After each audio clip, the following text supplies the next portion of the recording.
Kabul, 1979. The air was heavy with smoke and suspicion.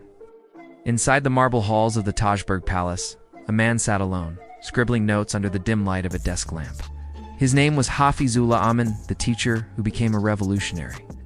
The revolutionary who became a president, and the president who would soon face the full weight of an empire. He was born in 1929 in the quiet hills of Pagman, just outside Kabul.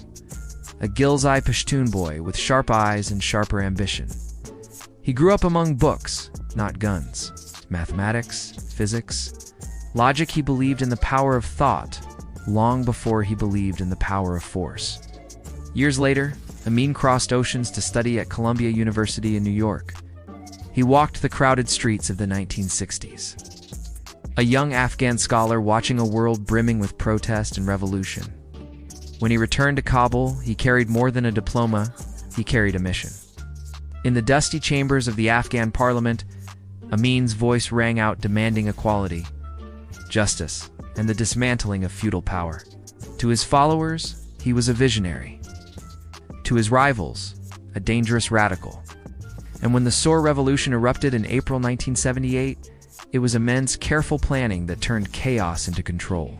The monarchy fell, the republic rose, and Amin, calm, calculating, ambitious, stood at the center of it all.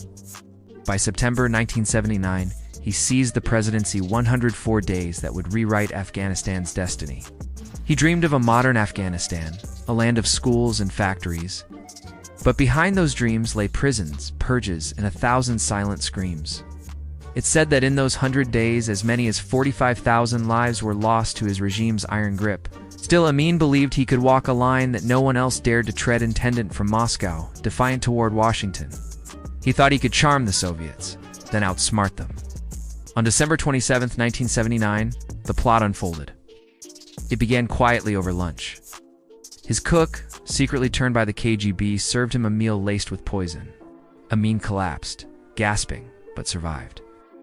That night, Soviet advisors arrived at the palace under the guise of concern. Outside, in the freezing dark, Soviet commandos gathered. Their mission, Operation Storm 3-3. Minutes before midnight, the palace exploded in gunfire. Soviet paratroopers stormed through the halls Amin had walked hours earlier.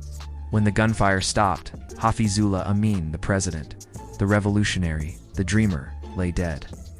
His rule had lasted just over 3 months. In Moscow, the invasion of Afghanistan was already underway. Amin's death marked the beginning of a war that would consume the country for the next decade and ripple across generations. For some,